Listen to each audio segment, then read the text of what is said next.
everyone, welcome back to my channel and you know guys कि need बहुत मतलब आ ही गया है, ठीक है। और तुम लोग की टेंशन भी थोड़ी बढ़ रही है। सो आई थिंक कि जो भी जितने प्रीवियस ईयर क्वेश्चंस हैं और वो ना तुम लोग के मतलब एक एक घंटे में ऐसे ही ख़त्म हो जाए, राइट। तुम लोग को सोल्यूशंस भी मिल जाएंगे इनके और वो ख़त्म भी हो जाएंगे। तो that's why I am starting this video and इसमें आपको आपके जितने भी MCQs है प्रीवियस ईयर क्वेश्चंस वो चैप्टर वाइज मिल जाएंगे, ठीक है। So first of all I am starting from very important chapters that is genetics, ठीक है। तो जिसमें मैं ये स्टार्ट करने वाली हूँ molecular basis of inheritance, right. इसमें सारे के सारे MCQs आपके कवर हो जाएंगे। See here, that is the recent question 2023, right? So we are starting from here. तो चलिए ज़्यादा देरी ना करते हुए सबसे पहले जल्दी जल्दी से सारे के सारे क्वेश्चंस फिनिश करते हैं, right. So the first question is given below are two statement. देखो जब भी आप क्वेश्चन अटैम्प्ट करते हो ना तो आपको मतलब एग्जाम में भी इवन आप जब क्वेश्चन को अटैम्प्ट करते हो ना सबसे पहले लिखो कि उन्होंने दिया गया है there is a two statements, underline that point, okay. So दो स्टेटमेंट्स हैं, 2023 का क्वेश्चन है, द स्टेटमेंट 1 एंड स्टेटमेंट 2।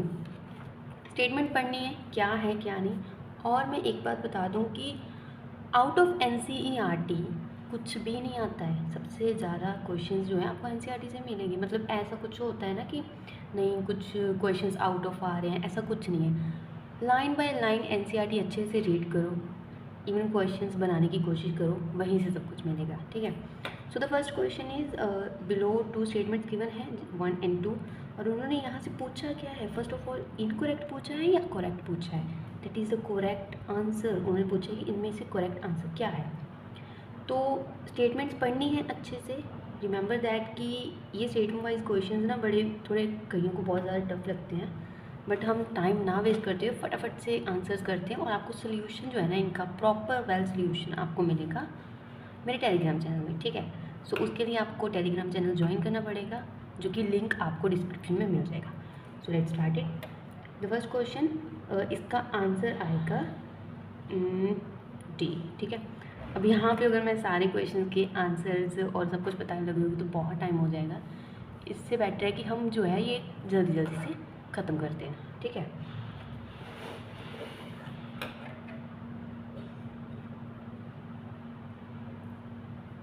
अरे यार,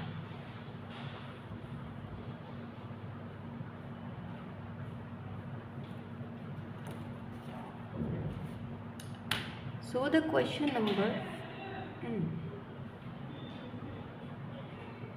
नंबर 2, एक्सप्रेस सीक्वेंस टैग्स और EST refer to. Express sequence tag को ही EST बोला जाता है। ये भी रिसेंट 2023 का क्वेश्चन है। All genes that are expressed are protein. जितने भी जीन्स जो एक्सप्रेस होते हैं वो प्रोटीन होते हैं। ऑल जीन्स वेदर एक्सप्रेस्ड और unexpressed, certain important express genes और all genes that are expressed as RNA। So इसका आंसर है first, right. Next question is 10 Escherichia coli cells with N15 double-stranded DNA are incubated in medium containing N14 nucleotide. After 60 minutes, how many Escherichia coli cells will have DNA totally free from N15? ये question है, ये line by line आपको NCERT से ही उठाया गया है, ठीक है। तो इसका आंसर आ जाएगा हमारे पास C। Next is match list. हमें ये मैच करनी है, ठीक है। ये लैग प्रोटीन में आपको बहुत ही मतलब यार ये देखो 2023 का क्वेश्चन है और समय मतलब मैं कह सकती हूँ ना कि NCERT की लाइन्स हैं ये। क्यों डर रहे हो फिर आप लोग इतना, है ना। तो ये NCERT की लाइन्स हैं, NCERT से ही आपको मिल जाएंगी। सो इसका आंसर है लिस्ट आपको मैच करनी है, ठीक है। और अरे यार, next is question, I think it's a 5 question, right, 4 questions. So given below are 2 statements. Again statement को अच्छे से रीड करना है and find the correct statement. तो हमें इसमें से करेक्ट स्टेटमेंट निकालनी है, that is the answer D. Next is among eukaryotes replication of DNA take place in. जो यूक्रियोट है उसके कौन से फेज में रेप्लिकेशन होती है, ये भी रिसेंट क्वेश्चन है 2023 का। तो जो यूक्रियोट है उसके S फेज में रेप्लिकेशन होती है, ठीक है। Next is what is the role of RNA polymerase 3, right. RNA polymerase कौन सा है, 1, 2 या 3? तो इसमें आरएनए पॉलीमरेज 3 गिवन है इन the process of transcription in eukaryote. उन्होंने पूछा कि रोल क्या होता है आरएनए पॉलीमरेज 3 का, यहाँ पे हमें उसका रोल बताना है, ठीक है। आंसर ये भी रिसेंट क्वेश्चन है, इसका आंसर है first. Next is transposons can be use during which one of the following. Transposons को कहाँ पे यूज़ किया जाता है, ठीक है। Answer is D. Next, if the length of DNA molecule is 1.1 metre what will be the approximate number of base pair. या ये ना क्वेश्चन उसमें दिया गया है, मतलब इसमें उन्होंने ये कंफ्यूज करने के लिए दिया है, लेकिन एनसीईआरटी में लाइन बाय लाइन है ये क्वेश्चन, तो उसमें से आपको अच्छे से पढ़ना है, ठीक है। इसका आंसर है first. Next, if genetics use the blind approach for sequencing the whole genome of an organism followed by assignment of function to different segments, the methodology adopted by him is called as। इसकी methodology को क्या बोला जाएगा, that is answer is A। 7, 8, 9, 10।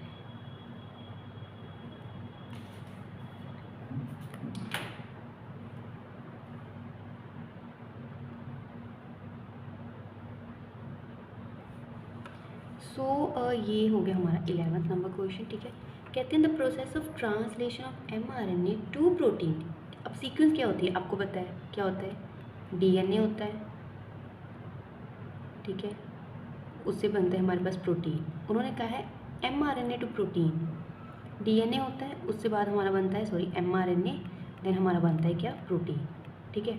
उन्होंने पूछा है translation हो रही है of mRNA to protein begin as soon as, कहाँ पे वो स्टार्ट होती है, मतलब स्मॉल सब यूनिट। अब देखो हमें पता है कि स्मॉल सब यूनिट होता है राइबोसोम का, एक मतलब लार्ज यूनिट होता है, ठीक है।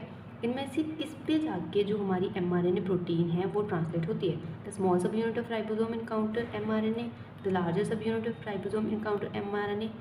सॉरी गाइस, ये ना थोड़ी सी मिस्टेक हो गई है, थोड़ी सी क्वेश्चन के आंसर उल्टे पुल्टे हो गए। सी ऑप्शन यहाँ है, both sub unit join together to bind with mRNA, the tRNA is activated and the larger subunit of ribosome encounter the mRNA। so इसका आंसर क्या है, इसका आंसर आएगा A। उसके स्मॉल सब यूनिट पे इनकाउंटर होता है mRNA और फिर उसकी ट्रांसलेशन फर्दर क्या होती है, स्टार्ट होती है, ठीक है। Next is I have a 12 number question, DNA polymorphism form the basis of. अब ये 2022 का क्वेश्चन है, ठीक है। DNA polymorphism form the basis of genetic mapping, DNA fingerprinting, both genetic mapping and the DNA fingerprinting and translation। देखो यहाँ पे हमने क्वेश्चंस जो है ना वो पूरा पढ़ना है, ठीक है। ऐसा नहीं है आपको पता है कि हाँ फर्स्ट इसकी ऑप्शन, आपको जैसे पता चल गया कि ठीक है यार इसकी ऑप्शन फर्स्ट है, आपने पढ़ा, फिर क्या होता है कई बार आगे ऐसा लिखा होता है ना कि आपको समझ में नहीं आता, मतलब क्या पता ऑप्शन 1, 2 और यहाँ पे ऑप्शन थर्ड हो कि 1, 2 बोथ है, तो ऑप्शंस पूरी पढ़नी है, ठीक है, छोड़ना नहीं है बीच में उसको। क्वेश्चन नंबर 13 उन्होंने पूछा read the following statements and choose the correct statement. इसको ना अपनी अंडरलाइन ज़रूर करना है कि उन्होंने पूछा क्या है, करेक्ट पूछा है या इनकरेक्ट पूछा है, ठीक है। तो यहाँ से हमने करेक्ट स्टेटमेंट देखनी है और फिर हमें बताना है कि में से कौन सी वाली करेक्ट ऑप्शंस है, ठीक है। तो क्वेश्चन नंबर 13 का आंसर है बी। ये भी देखो 2022 का क्वेश्चन है। Next is question number 14, DNA strands on gel stained with ethidium bromide when viewed under UV radiations appear as।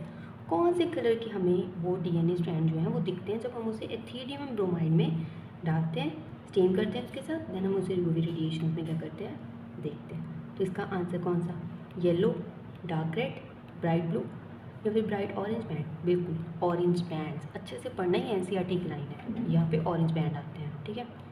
Next is question number 15, DNA fingerprinting 2021 का क्वेश्चन है भाई, हमारे टाइम का क्वेश्चन है, ठीक है। DNA fingerprinting involve identifying difference in some specific regions in DNA sequence called as. उसको क्या बोलते हैं, tell me the answer is B, right. So next is question number 16, what is the role of RNA polymerase 3। कौन सा RNA polymerase पूछा गया है, RNA polymerase 3 in the process of transcription in eukaryotes. 2021 का क्वेश्चन है, RNA 3 का क्या role होता है ट्रांसक्रिप्शन में यूकैरियोट्स में, ठीक है। तो इसका आंसर है P, transcribe tRNA, 5S RNA and तो इसका आंसर क्या है? इसका आंसर है B. Next question number 17, identify the correct statement. कौन सी स्टेटमेंट ढूंढनी है? Correct statement. ये 2022 का क्वेश्चन है, तो इसमें से हमें ढूंढनी है कौन सी करेक्ट स्टेटमेंट, जिसका आंसर है हमारे पास B. RNA polymerase bind with RH factor to terminate, ठीक है, और the process of transcription in the bacteria. RNA polymerase को रो फैक्टर के साथ कंबाइन करना पड़ता है टर्मिनेट होने के लिए, और इनिशिएशन के लिए किसके साथ होता है? ये तो टर्मिनेशन के लिए हो गया, वो आप बताओगे। Okay, so let's do it. आपके लिए भी तो कुछ होना चाहिए यार, सब हम ही करें। तो क्वेश्चन नंबर 18 है, the codon AUG code for methionine and phenylalanine, then AAA and AAG both codon code for the amino acid lysine. ये 2022 का क्वेश्चन है, इसमें से हमें बताना है कि उन्होंने करेक्ट आंसर पूछा है इसमें से, तो हमें ये 4 ऑप्शन पढ़नी है, इसमें से करेक्ट आंसर अपना क्या करना है, बताना है।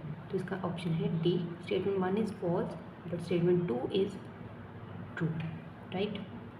Next is the question number 19, complete the flow chart on a bacteria dogma, complete the flow chart on central dogma, sorry। देखो, अब DNA से क्या बनता है? mRNA, ये तो मैंने पहले ही बता दिया।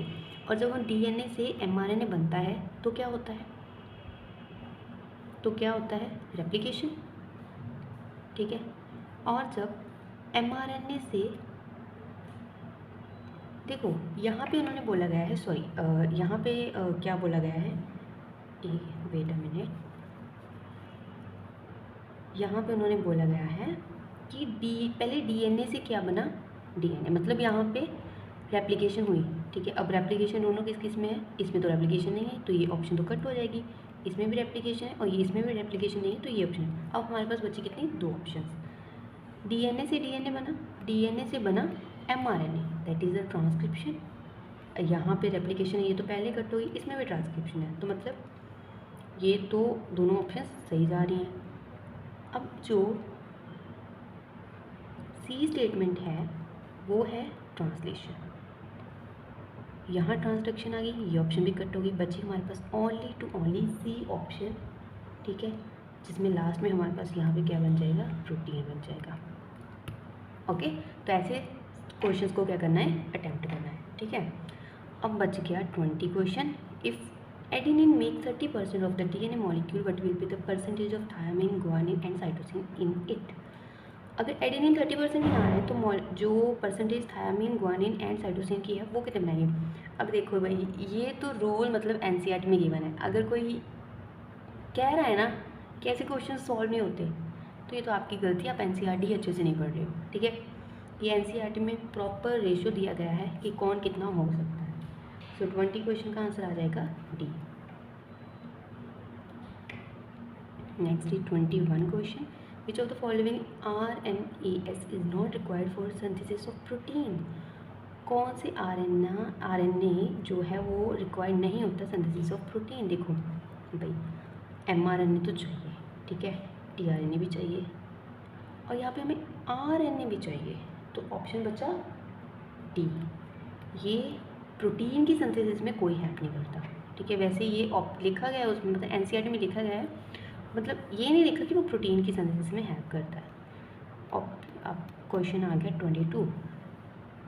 उन्होंने पूछा what is the only enzyme that has capability to catalyse initiation elongation. कैसा है, कौन सा एंजाइम है जिसके पास कैपेबिलिटी है कि वो इनिशिएशन भी करवाए और इलोंगेशन भी करवाए, and termination in the process of transcription in prokaryotes. अब देखो 3 चीज़ें पूछी हैं, इनिशिएशन, इलोंगेशन एंड टर्मिनेशन, तीनों चीज़ें करवाएं ड्यूरिंग द ट्रांसक्रिप्शन इन किसके अंदर? प्रोटीन, प्रोकैरियोट्स या फिर यूकैरियोट्स। ये है इसका आंसर, प्रोकैरियोट्स। तो जो इसका आंसर आ जाएगा that is the answer is 22 का B, DNA dependent RNA polymerase, ये तीनों काम करता है, ठीक है। Next is question number 23, which one of the following statement about histone is wrong. Histone protein 2021 का क्वेश्चन है। हिस्टोन प्रोटीन की कौन सी स्टेटमेंट हिस्टोन प्रोटीन के लिए क्या है? रॉन्ग है, अंडरलाइन दैट कि रॉन्ग पूछा है उन्होंने हमसे, ठीक है, तो उसमें हमें इसको रॉन्ग बताना है। Histone are organised to form a unit of 8 molecule, ये तो सही है। तो pH of histone is high slightly acidic, what the nonsense. Acidic तो हमारे पास न्यूक्लियस और वो सॉरी डीएनए होता है, तो डीएनए के साथ इसे अटैच होना है, ठीक है। तो डीएनए बनाने के लिए क्या होता है, ये अटैचमेंट होती है। तो डीएनए की अगर बनेगा तो भाई एसिडिक एसिडिक के साथ कैसे अटैच हो जाएगा। ऑब्वियसली अगर डीएनए मॉलिक्यूल हमारा क्या होता है, एसिडिक होता है, तो इसको क्या होना पड़ेगा, बेसिक होना पड़ेगा, है ना। तो ये तो गलत हो गया, तो इसका ऑप्शन है B. 23 is done. Now is the 24 question. भाई fingerprinting very important topic, बहुत अच्छे अच्छे क्वेश्चन आते हैं इस पर। 2004 में आया था ये क्वेश्चन। कहते हैं DNA finger printing refer to, वो क्या रेफर करती है डीएनए फिंगर प्रिंटिंग। ऑप्शन है, इसमें मुझे लगता है टाइम वेस्ट करना चाहिए, molecular analysis profiles of DNA samples, ठीक है। अब आ जाइए हमारे पास question number 25, what is it that form the basis of DNA finger printing, right. इसका आंसर है D. Next is question number 26, one of the most frequently use techniques in DNA finger printing. ये कर्नाटका का NEET 2023 का question है। DNA finger printing में mostly use technique कौन सी होती है, राइट। इसका आंसर है ए, VNTR। ये टॉपिक की फिंगर प्रिंटिंग चल रहा है। Which of the following is not required for any of the technique of DNA finger printing available at present. 2016 का क्वेश्चन है। कौन सी टेक्निक है जो डीएनए फिंगर प्रिंटिंग के लिए मतलब एज सच नहीं अवेलेबल है। एक मिनट, क्वेश्चन नंबर है 27, ठीक है। आंसर है डी, जिंक फिंगर एनालिसिस। ऐसी कोई टेक्निक है, रिस्ट्रिक्शन एंजाइम होता है, डीएनए हाइब्रिडाइजेशन होता है, polymerase chain reaction, PCR, yes very important. Next is question number 28, satellite DNA is important because it. Satellite DNA important होता है because it. Option number is 4, 2015 का क्वेश्चन है। Next is question number 29, the first phase of translation is. Translation का first phase क्या होता है, right. Binding of RNA to ribosome, recognisation of.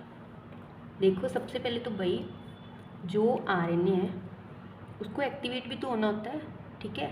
तो सबसे पहले अमाइनो एसाइलेशन ऑफ RNA होता है, tRNA होता है, उसको एक्टिवेशन की ज़रूरत है, फिर तो आगे कोई काम करता है। अब आप कुछ काम कर रहे हो, सबसे पहले आप क्या करते हो, खाना वाना खाते हो, एक्टिव होते हो ना, है ना, एनर्जी होगी तभी कुछ होगा। तो सबसे पहले उसकी एक्टिवेशन होनी ज़रूरी है, उसके बाद कोई काम। ये बाइंडिंग वाइंडिंग तो बाद में होगी ना। So question number 29। Next is question number 30, if the DNA codes are ATG and a cytosine base is inserted at the beginning, then which of the following will result। क्या result आएगा अगर ऐसा होगा तो। ऑप्शन नंबर इज, अब इसके opposite ही लगा लो, सब हो जाएगा, ठीक है। Question number is 31, which of the following serves as a terminal codon. इनमें से कौन सा टर्मिनल कोडोन है। अब ये तो कोई एक्सप्लेनेशन नहीं है, सीधा सीधा क्वेश्चन है, उठ के आया हुआ है उसमें से, ठीक है। UAG, it is a terminal codon. Next is 32 question, anticodon is an unpaired triplet of bases in an exposed position of 1995 का क्वेश्चन है ये, इसका आंसर आएगा। Next is 33 question, the codon causing chain termination are. कौन से codon है वो chain की टर्मिनेशन करवाते हैं। हमने इसमें से कोडोन बताने हैं, ये हैं, ये हैं, ये हैं, यहाँ ये है, आंसर है B. Next is question number 34, ठीक है। But base is responsible for the hot spots for spontaneous point mutations. Hot spot में स्पॉन्टेनियस पॉइंट म्यूटेशन के लिए हमने बेस बताना है। 34 question number, answer is C. ये 1998 का क्वेश्चन है, थोड़ा पुराना है बट इम्पॉर्टेंट, ठीक है। ये 2 बार क्वेश्चन आ चुके हैं, 1999 एंड 1994 में। Question number we have 35, initiation codon in eukaryotes. Eukaryotes में इनिशिएशन कोडोन कौन सा होता है, AUG। Next is question number 36, which of the following is initiation codon. Again obvious है, अब इन्होंने देखो यहाँ पे नहीं पूछा यूकैरियोट्स में बताना है या प्रोकैरियोट्स में, ठीक है। तो इनिशिएशन कोडोन बताना है हमें, तो आंसर इज 36 का आंसर है AUG, यूकैरियोट्स में ही बेसिस से बताना है। नेक्स्ट है 37 question, change in sequence of nucleotide in DNA is called. अगर न्यूक्लियोटाइड चेंज हो जाए DNA में तो उसको क्या बोलेंगे? म्यूटेशन, रिकॉम्बिनेशन, ट्रांसलेशन या फिर म्यूटेशन। तो जो 37 का आंसर है वो है म्यूटेशन, ऑब्वियस है, म्यूटेशन ही होगी ना। अगर उसको चेंज हो गए तो ऑब्वियस हम उसको म्यूटेशन बोलते हैं। म्यूटेजेंस क्या होते हैं? म्यूटेजेंस वो होते हैं जो म्यूटेशन करवाते हैं, ठीक है।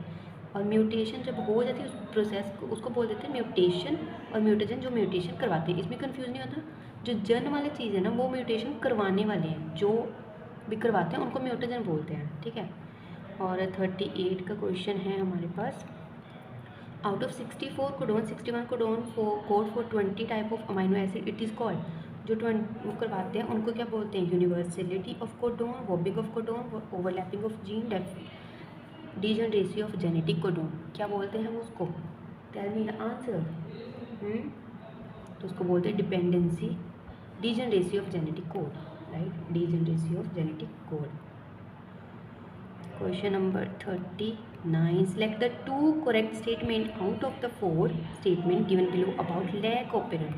Lac operon, sorry for that noise guys, if अगर आपको कोई भी प्रॉब्लम हो रही है तो प्लीज़ एडजस्ट इट।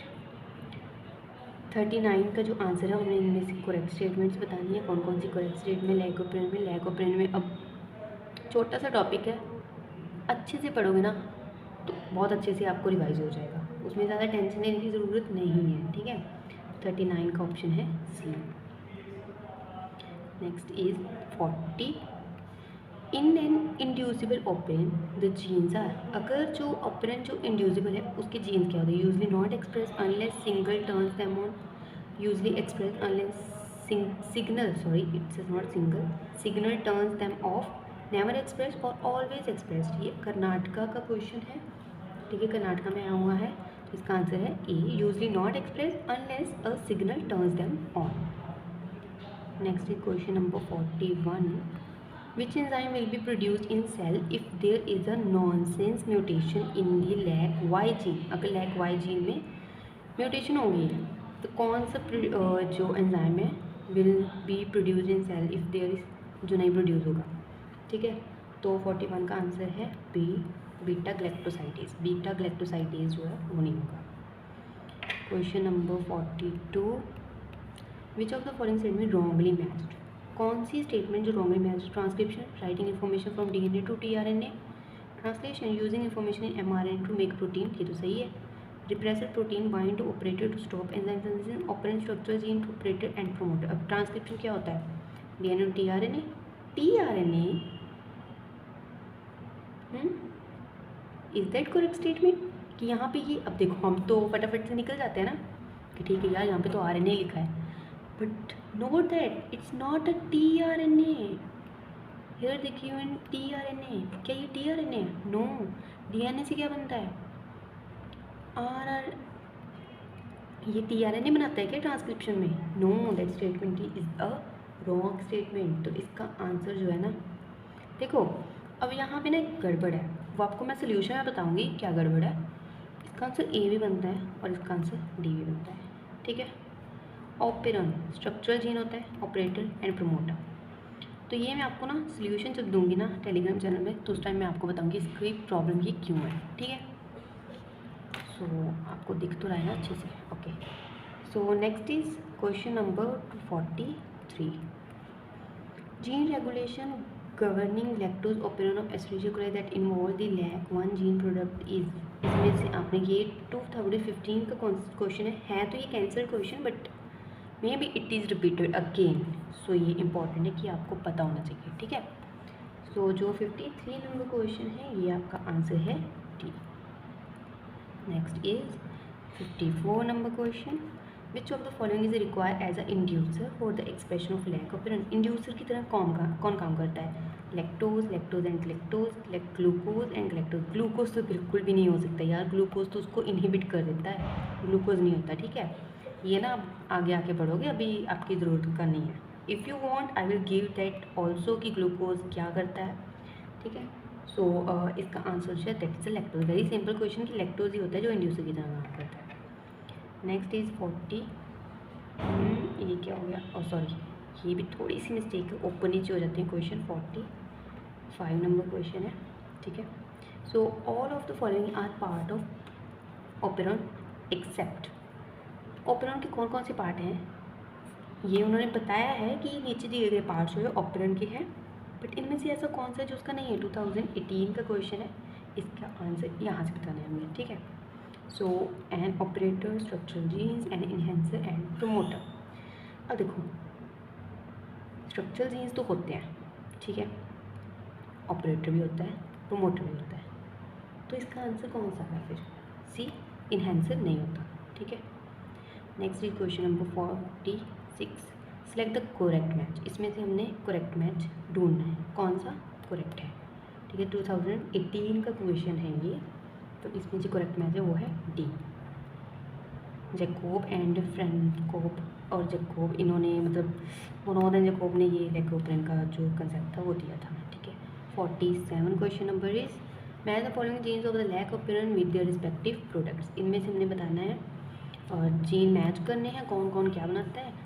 तो बाय जो है वो बनाता है बीटा गैलेक्टोज, मतलब डी का होना चाहिए हमारा 1 नहीं है, मतलब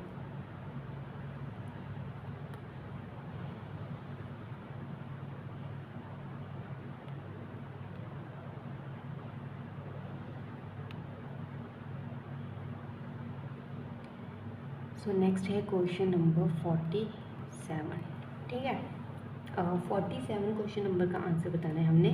कहते हैं इनमें से हमने करेक्ट मैच बताना है। जो 1 है उसका आंसर आएगा कौन सा। आई जीन क्या करता है as a repressor, Z gene क्या करता है, जेड जीन होता है हमारे पास, बी का आएगा 1 beta galactosidase. And A gene का क्या काम है, ए जीन बनाता है trans acetylase, and Y gene होता है परमीलेज, ठीक है। तो ये इनका काम है। 47 क्वेश्चन नंबर आंसर हो गया हमारे पास D. Guys if I did any mistake sorry for that and मुझे बताना, so I will correct it next time, right. और अपना बस अच्छे से पढ़ते रहना, डरने की कोई बात नहीं है। हमारे साथ भी ऐसा हुआ था, अगर हम यहाँ पे हैं तो ऐसा नहीं है कि हम डरते नहीं थे, हुआ है हमारे साथ भी ऐसा, बट तुम लोग बहुत अच्छा करोगे, ठीक है। बस अच्छे से पढ़ना है और मॉक टेस्ट ज़रूर लगाना है। Don't forget that, don't ignore that कि मॉक टेस्ट नहीं लगाएंगे तो क्या हो जाएगा, बट इट्स वेरी इंपॉर्टेंट कि आप अगर मॉक टेस्ट नहीं लगा रहे हो ना तो मतलब आप बहुत बड़ी गलती कर रहे हो, ठीक है। Identify the correct order of organisation of genetic material from largest to smallest. So 48 number question 2015 में आया हुआ है, answer is A, genome, chromosome, gene and nucleotide. में थोड़ी सी स्पीड करनी चाहिए। Question number 49, its answer is set. उन्होंने पूछा क्या है, कहते हैं कि wild type Escherichia coli cells growing in normal medium with glucose. पहली बात मैं बता दूँ तो ग्लूकोज में वो नहीं ग्रो कर सकता है, लैकोपेरन का टाइम जो है वो ग्लूकोज के टाइम पे इनहिबिट हो जाता है, ठीक है। Then transfer to a medium containing only lactose, उसको हमने लैक्टोज के मीडियम में ट्रांसफ़र कर दिया एज अ शुगर, ठीक है। Which of the following change take place, change क्या होगा, the lac operon is induced, Escherichia coli cells stop dividing, the lac operon is repressed, all operons are induced. So answer is B, Escherichia coli cells stop dividing, ठीक है। Question number 50, in operon concept regulator gene function as. Operon के concept में जो regulator gene है वो as a कैसे function करता है, ठीक है। ये 1999 का क्वेश्चन है, तो इसका आंसर आएगा बी, रिप्रेसर की तरह काम करता है। Question number 51, in negative operon, negative operon में जो पूछा है हमने क्या होता है, corepressor bind with repressor, corepressor does not bind with repressor, corepressor bind with inducer, and CMP have negative effect on lac operon. तो इसका आंसर है A, corepressor bind with repressor, right. Next is question number 52, in Escherichia coli during lactose metabolism repressor binds to. जो repressor होता है वो किसके साथ bind करता है, वो करता है ऑपरेटर जीन के साथ, ऑपरेट करता है उसको, ठीक है। मतलब Jacob and Monod studies lactose metabolism in Escherichia coli to operon concept. Operon concept is applicable for, किनके लिए ऑपरेंट कंसेप्ट जो है वो एप्लीकेबल होता है, all prokaryotes and all eukaryotes, all prokaryotes and some eukaryotes, all prokaryotes and some protozoans। ये तो होगा ही नहीं, ये भी नहीं होगा, तो अब आ गया ये। तो इसका आंसर क्या आ जाएगा? सी। एक मिनट, ये क्वेश्चन नंबर था हमारे पास 53, इसका आंसर है C, all prokaryotes and all eukaryotes. Question number है 54, what does lac refer to in what we call the lac operon. तो इसका आंसर है ए 54 का।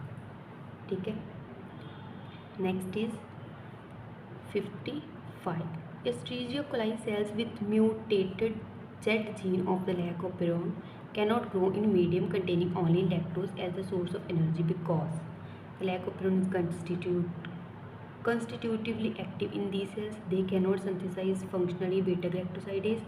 That and that. The option is 55 is B. They cannot synthesize functional beta-galactosidase. Option number question number 56. The lac of Peron consists of 4 regulatory gene only. one regulatory gene and 3 structural gene। 3 तो structural gene होते हैं, 2 structural gene नहीं होते, ये तो नहीं होगा। 3 structural gene होते हैं, ये भी हो सकता है, ये भी नहीं हो सकता। बी और डी में से कोई ना कोई ऑप्शन आएगी 56 क्वेश्चन नंबर में। तो 1 रेगुलेटरी जीन होता है, 3 रेगुलेटरी जीन ये भी नहीं होता है, तो क्वेश्चन नंबर है बी। मेंस में 2010 में ये क्वेश्चन आया है, पहले हुआ करते थे मेंस भी, अब तो नहीं होते हैं खैर। और 57 क्वेश्चन नंबर है, the RNA that pickup specific amino acid from amino acid pool in the cytoplasm to ribosome during protein synthesis is called. जो RNA अमाइनो एसिड को पिकअप करता है ना, तो RNA नॉर्मल तो नहीं करता, उसका तो उसमें काम नहीं होता। प्रोटीन की सिंथेसिस में जो ट्रांसलेशन होती है उसमें tRNA होता है और एक mRNA होता है। अब इनमें से ऐसा कौन सा RNA है जो अमाइनो एसिड को पिकअप करता है? राइट, RNA भी नहीं होगा, मतलब ये RNA राइबोसोम के केस में होता है, mRNA और tRNA बचे। तो 57 क्वेश्चन नंबर का आंसर क्या हो सकता है? डी। ठीक है, 1997 का क्वेश्चन है, बहुत ही कंसेप्चुअल सा क्वेश्चन है, कोई रट्टा नहीं है, कुछ नहीं है। 58 number question, during translation initiation in prokaryotes a GTP molecule is needed in. तो जो 58 नंबर का क्वेश्चन है, आंसर आ जाएगा आपका इसमें C, association of 30S mRNA with formyl में tRNA। ठीक है, क्वेश्चन नंबर है हमारे पास ये कितना क्वेश्चन नंबर है ये हमारे पास आ गया 58 से 59। ठीक है, protein synthesis in animal cell occur. Animal cells में प्रोटीन सिंथेसिस किस में होती है? Only the ribosome present in the cytosol, only a ribosome attached to the nucleus in वैप एंड एंडोप्लाज्मिक रेटिकुलम, और ribosome present in the nucleus as well as in cytoplasm, और ribosome present in the cytoplasm as well as in mitochondria. तो जो 59 का option है, तो option number is D, क्योंकि mitochondria अपना अलग से पूरा एक सेल है, वो अपना ही सब कुछ बनाता है। ठीक है, तो क्वेश्चन नंबर नेक्स्ट है हमारे पास क्वेश्चन नंबर 60। ठीक है, क्वेश्चन नंबर 16 में क्या है? Using imprint from a plate with complete medium and carrying bacterial colonies you can select streptomycin resistant mutants and prove that such mutation do not originate as adaptation. These imprints need to be used on plate with and without streptomycin, on plate with minimal medium, only one plate with streptomycin, only one on plate without streptomycin। 2015 का question है, question number 16 का answer आ जाएगा D, only one plate with streptomycin. So guys, आज हम इतने question करते हैं चैप्टर में से 60 क्वेश्चन, इट्स इनफ क्वेश्चंस। जिसके बचे हुए क्वेश्चन वो आएंगे पार्ट 2 में, ये चैप्टर हो जाएगा हमारा फिनिश। ठीक है, कल तक वो पार्ट 2 आ जाएगा, उसके बाद हम नेक्स्ट चैप्टर अपना स्टार्ट करेंगे। और ऐसे ही आपके सारे के सारे प्रीवियस ईयर क्वेश्चन तो हम थोड़े ही दिनों में क्या कर देंगे, ख़त्म कर देंगे सारे चैप्टर्स के। ठीक है, तो best of luck and keep support. अगर आपको अच्छा लगा एंड अगर कोई भी मिस्टेक हुई है उसके लिए पहले सॉरी एंड मुझे बता देना जो भी मिस्टेक हुई है। और please please please support me if you like it, और जो भी चैप्टर आपको सबसे पहले अब नेक्स्ट करना है, comment in the comment box. And thank you so much, all the best. Don't worry, डरना बिल्कुल नहीं है, बहुत अच्छा होगा एग्ज़ाम, ठीक है। Thank you so much. और इसके जो सोल्यूशन है वो आपको टेलीग्राम चैनल में मिल जाएंगे। टेलीग्राम चैनल ज्वाइन कर लेना, लिंक मैं डिस्क्रिप्शन में दे दूँगी। And thank you so much, all the best.